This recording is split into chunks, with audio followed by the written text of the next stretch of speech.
Hello, my friend. I have a special invitation for you. I have a new, potent, concentrated group coaching program called Crucible. We begin on April 10th. You can go check out timewitchery.com/crucible, and I'm going to tell you all about it at the end of the show. So if you're interested, stay tuned.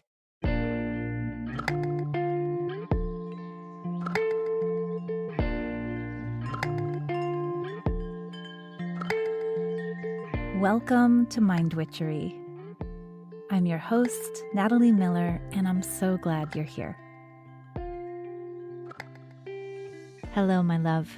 Thank you so much for joining me today. To be really frank with you, I am sort of amazed I can share today's spell. Today's spell is a spell for honorable boundaries. And the reason I'm sort of amazed that I can share it is that boundary setting and boundary enforcing has been a lifelong, very steep learning curve for me, for yours truly. Growing up, I did not have a lot of models for healthy, good boundaries.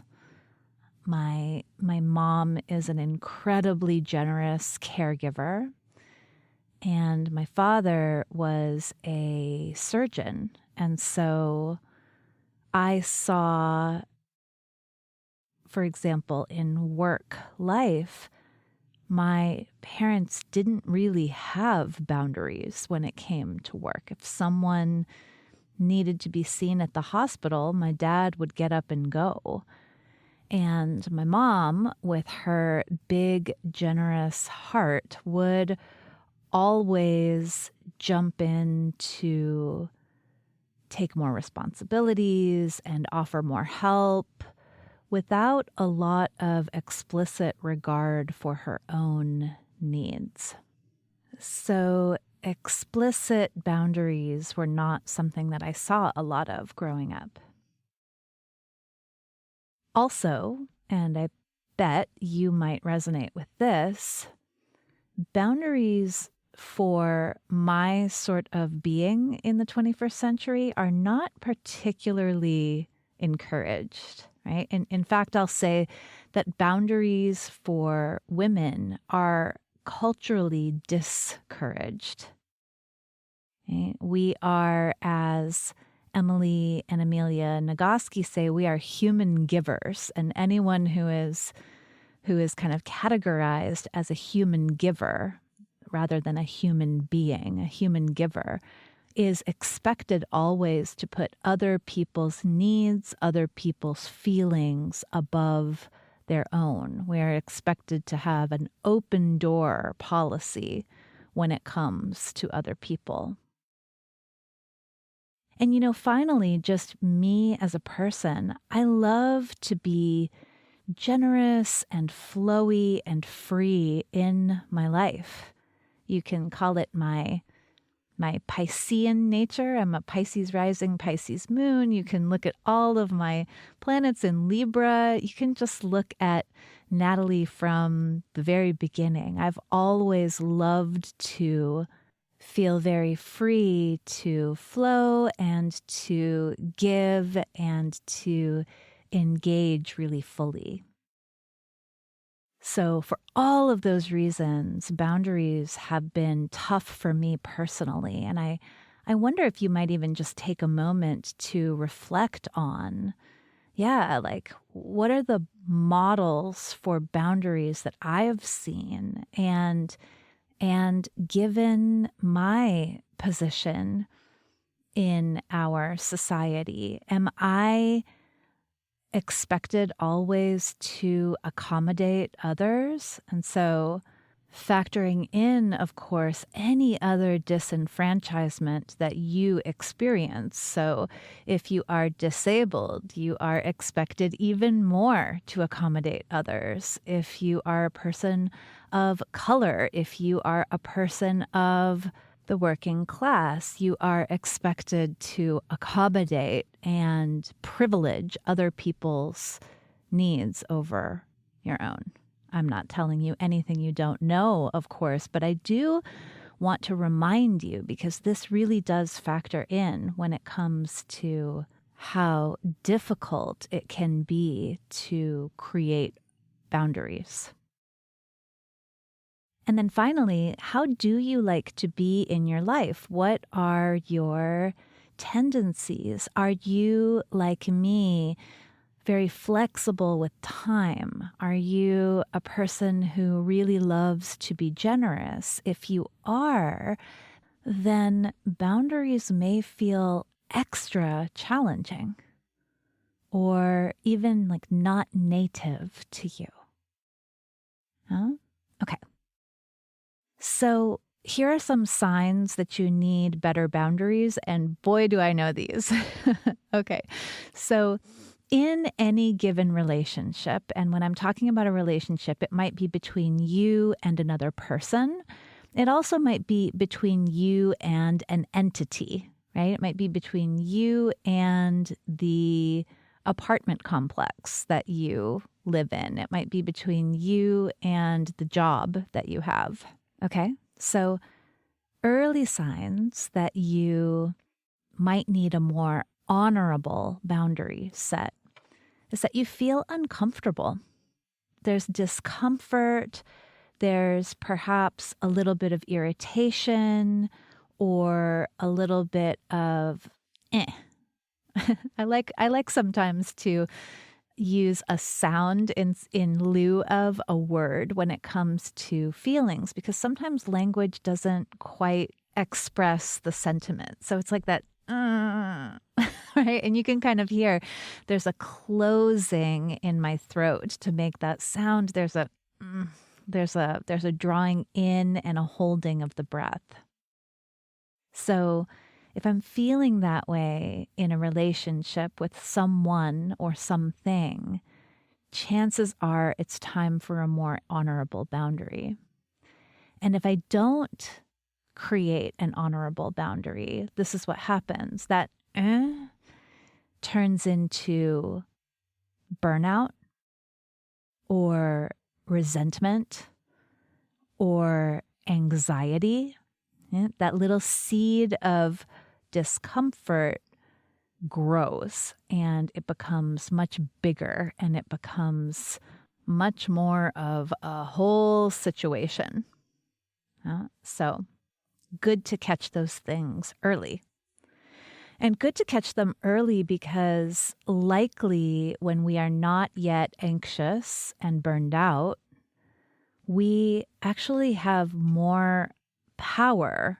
We're still feeling more resourceful, more connected to our agency. And don't worry if you're in the place where you're like, uh-oh, that was was a long time ago. I am fully in anxiousness or burnout or resentment, then it's okay. Like there's still hope. There's still ability to set these boundaries. And let's dive right into that.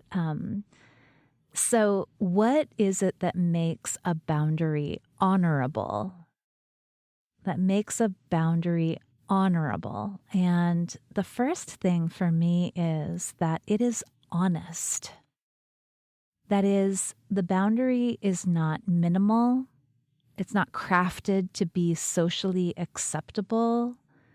It is one that truly preserves your integrity. And so I love to employ some whole-brained wisdom in even just thinking about what is the quality of the boundary that I need to set here. So here's how I love to do this.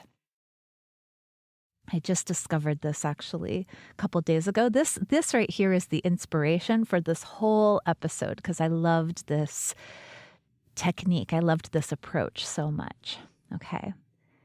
So I want you to imagine this other entity with which you want to set a boundary. And again, it might be your mom, it might be your boss, it might be your workplace generally, it might be your partner, it might be a friend, it might be your email inbox, right? Like, with what do you want to set a boundary? Okay? And just kind of for a moment imagine that you and this entity live next door to one another in a neighborhood. What kind of fence, what kind of barrier feels best between your two properties? And whatever comes to mind is exactly right. Sometimes our controlling left brain wants to come in and say, no, that can't be it. But like, what is the first thing that comes to mind? So I have someone in my life with whom I need a very, very strong and clear and fortified boundary. And what comes to mind when I think about the fence between me and this person is basically a fence that would be at a prison. It's very, very tall. It's made of cinder blocks. It's got barbed wire on the top. It is meant to put a very solid, formidable separation between the two of us. When, however, I think about the fence, the barrier between me and my partner right now, immediately what springs to mind is a narrow little flower bed, like a little tiny strip of garden. And I imagine that I could step over it. The plants are low to the ground. I could step up and over it if I wanted to. And I imagine that we are both tending this little strip of garden. And so it's full of flowers and herbs. And I imagine that he tends one side of it and I tend the other side of it. And together we tend and we co-create a thing of beauty, a thing with healing properties. Oh, isn't that so? I'm the luckiest. I'm just so, that makes me feel really fortunate. Okay, so for you, what comes up? What is the kind of fence or barrier that your heart, mind, body, that your right-brained led self would like to have between you and them? Maybe it's like a white picket fence with a gate that just swings and doesn't have a latch. Maybe it's a cedar fence that has a gate that does latch. Maybe it's waist high. Maybe it's up over your heads. Maybe it's really dense shrubbery. I don't know. What is it that came to mind? Whatever it is that came to mind is going to give you some clues about the quality of boundary that you need between you and that, between you and them. How strong, how clear, how formidable does it have edges that are so sharply defined they're like barbed wire? Or does it feel a little more organic? Does it feel less rigid? Right? So whatever came up for you, the first thing is to honor, the quality of that. Be really honest with your felt sense of what's needed here. Okay, so an honorable boundary is honest. It's true to your feeling, right? Okay. 2, an honorable boundary is explicit. So what I'm saying here is no invisible fences. And can I just tell you that I lived most of the first 4 decades of my life with invisible fences, meaning this. I did sense that I wanted a boundary, but I did not make it explicit. Now, do you all know about these invisible fences? My sister has one for her dog. And so there's like, you can't see a fence, but there is kind of there's an electric barrier around. And the doggo wears a collar. And when the invisible fence is turned on and the dog approaches the boundary, he feels a little electrical pulse in the collar. And he knows, oh, I'm approaching the boundary and I can't go past that, right? For me, in the first 4 decades of my life, my invisible fences were there. I knew they were there, but I did not have them turned on. I was never warning people, hey, that's my boundary there. I was never articulating it until ... the day when I was just fed up. And then I would flip the invisible fence on and people would just be shocked. Like, this is a fun analogy. I would just be like, zap. I would lose it. I would lose my temper, or I would up and quit, right? So I would enforce the boundary incredibly abruptly, really in an act of self-preservation, because I had not actually articulated or enforced a boundary up until that point. Yeah? So how do we make these boundaries explicit? It depends, I think, a little bit on what is the kind of boundary you need. So if you have something like my beautiful flower bed, the little miniature garden that I have between me and my sweetheart, a boundary can really look like expressing preferences. Hey, I like it when ... or ooh, I really don't like it when ...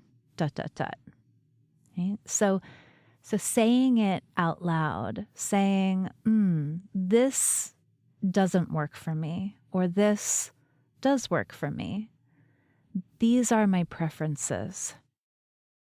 And when you're in relationship with someone or something that is respectful of you and your wholeness and your integrity, that's often enough. It's often enough to say, here's what I like and here's what I don't like, right? Okay, so maybe you need a bit more of a fence, something with a gate, something that's more of a barrier. You need a stronger boundary. In that case, you might say what you are available for. Here's my availability. Sweet friend, I am not available for body shame talk. I'm not available to talk about weight loss. I'm not available to talk about diets. I'm not available for that. Right? With work, it might be, I'm not available to work after 4 p.m. And by the way, if you just heard 4 p.m. and you were like, yeah, right. I want to tell you, it is possible to stop working at 4 p.m. I do it pretty much every day.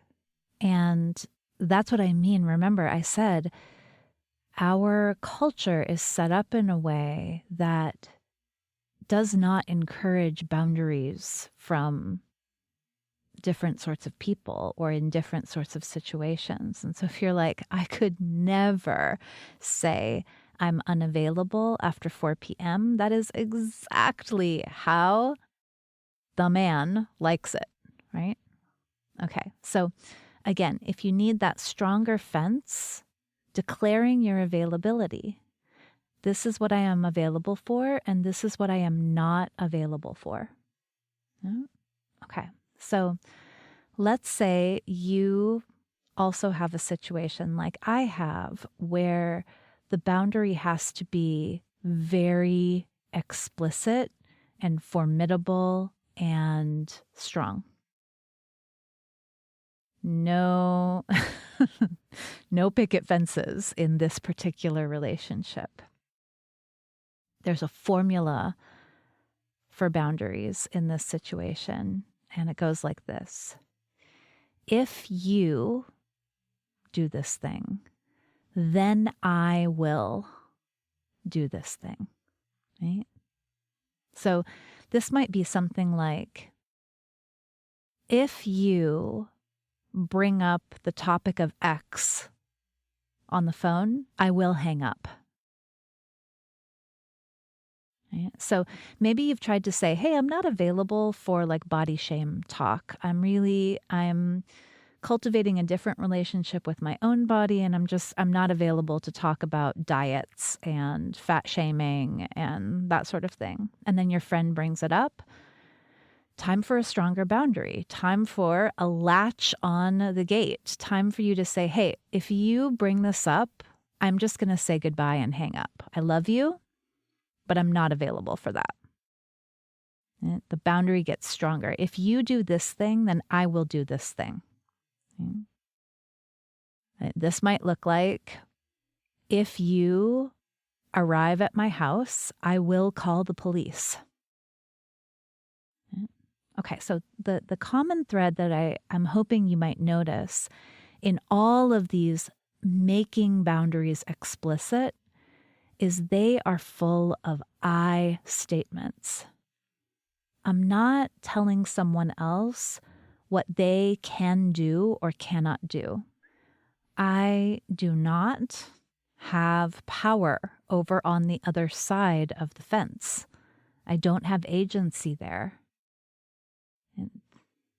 The other party can choose to do what they will do.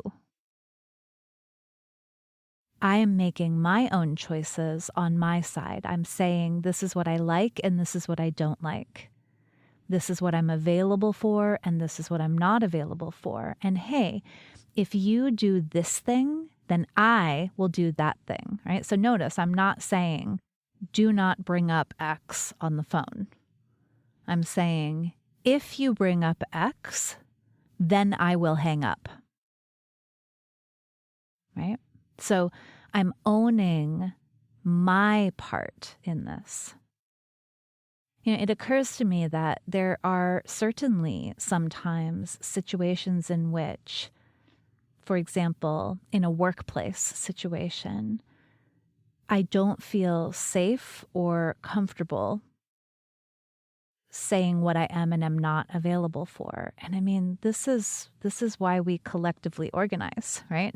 This is why theoretically, and I know this is more often in theory than in practice, there are actually workplace policies to help us to enforce boundaries. And so you could absolutely say, if you continue to pay us so poorly, then we will quit, right? So boundaries can be collectively enforced, and in fact, sometimes sort of need to be collectively enforced.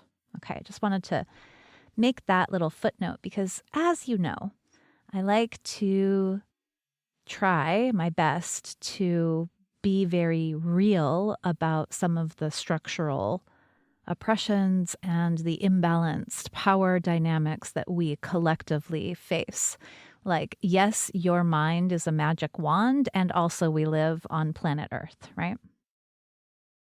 Okay, so boundaries are honest. They are explicit, made explicit, and that's going to have to be by you. And, I also do want to make a note that, oh my goodness, that can be so uncomfortable. It is only now, for me personally, getting more comfortable for me to say, hey, I don't like it when this happens. Expressing my likes and dislikes, I don't know. In some points in my life, it has not been so challenging, and in others, it has been just amazingly challenging, right? So I get it. Sort of making the fences visible is not necessarily easy. And yet, it's what protects and preserves our integrity. Okay, finally, one more thing. Boundaries need to be enforced by you, right? So if you say, hey, I don't like it when la la la la, and then the other person does the thing, a gentle reminder. Hey, remember, I really don't like this. It doesn't feel good for me. If you say, I'm not available for working on the weekends, do not work on the weekends. If you said you're not available, don't be. And then finally, if you put one of those big, if you do X, then I will do Y boundaries in place, follow through. Follow through. Now, this is up to you, but you don't have to do it alone. You can do it with support of friends, support of a coach, support of a therapist, support of a partner, right? Like, yes, enforcing the boundary is up to you, but you exist in co-creation. And so there are entities that can help you. So yes, it's up to you, but you are not alone in this. You're not alone. You can marshal support. And maybe even that's where this begins for you, especially if you are in the place of resentment, burnout, anxiety, right? Because when our fences are invisible for so long and everyone is just trampling over our edges, sometimes those edges are harder to find and define. And if that's where you are, then the first step actually is just getting some help, remembering who you are and who you want to be. That certainly was the first step for me. To sort of say, okay, this is how I'm feeling. And then to discover slowly, oh, I'm feeling this way because I've got boundaries that I'm sensing the need for on the inside, but I haven't been honest about. I haven't been explicit about, and I certainly haven't enforced. All right, my love, one more note here. When you articulate and enforce boundaries, you are not doing it just for you. You're doing it for everyone. You're doing it for relationships that have more integrity. You're doing it for work environments that are more healthful, humane. When you articulate and enforce boundaries, you are modeling that for other people. And especially if you are someone who is not supposed to have boundaries according to the dominant culture, when you articulate and enforce boundaries, you are doing something revolutionary, radically revolutionary. You are proclaiming your agency in the co-creation of our world. For the generous, the big-hearted among us, that can help so much to remember. And I will say, I've seen this, and maybe you have too. Is there someone in your life, in your world, that you've seen draw a boundary? You've seen it can be done. It opens up this whole possibility of a way of being that honors the integrity of each of us, that honors the reality of co-creation, which is that what I do is only up to me and what you do is only up to you. But when we are going to co-create, I can say, this is what I like and what I don't like. This is what I'm available for and what I'm not available for. And hey, your actions do have consequences. If you do this thing, then I will do this thing. Right? All right, my loves. So wherever you are in this journey, perhaps you're way ahead of me because, like I said, this is something that has been a challenge for me personally. Maybe you're way ahead of me. Maybe your boundaries actually helped me to even imagine that I could have mine, in which case, thank you. Maybe when you thought about the fence that you need, you realized, oh, okay, it's time to be much more honest about the kind of clarity and respect that I need in this relationship to preserve my integrity. And maybe you're in the place where you don't even know where your edges are.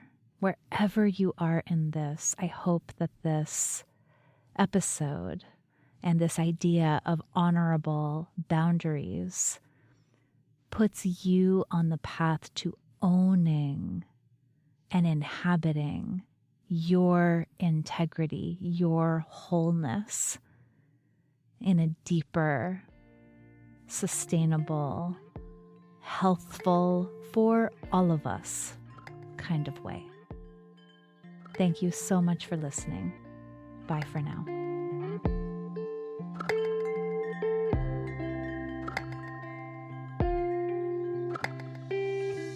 Thank you for listening to this episode of Mind Witchery. To catch all the magic I'm offering, please subscribe to the show. Or if you want a little bit of weekly witchiness in your inbox, sign up for my Sunday letter at mindwitchery.com. If today's episode made you think of a friend or loved one, your sister, your neighbor, please tell them about it. We need more magic makers in this troubled world. Like all good things, this podcast is co-created by stellar people. Our music is by fabulous DJ, artist, and producer Shammy D. Our gorgeous art is by the sorcerers at New Moon Creative. Mind Witchery is produced in conjunction with Particulate Media, K.O. Myers, executive producer. And I am Natalie Miller. Till next time. Hello. As promised, here is a little bit of info about my new group coaching program called Crucible. You know what a crucible is? A crucible is a container in which transformation occurs. It's a strong container, basically like where you melt down metals so that you can make new things. You can make alloys. And my program is called Crucible because it is designed to give you a space where you can summon the courage, the inspiration, the momentum that you need to finally take action on, to finally manifest that thing that you have been wanting to do. And what is that thing? I don't know. That thing might be a new offer if you are an entrepreneur. That thing might be the idea for the book that's been swirling around in your head. It might be an outline for that book. It might be a whole short story. That thing might be a job description for the assistant that you've been wanting to hire. That thing might be your own podcast. Whatever that thing is that you keep thinking, someday I'd really love to make this happen. Crucible says, let's do it now and let's do it together.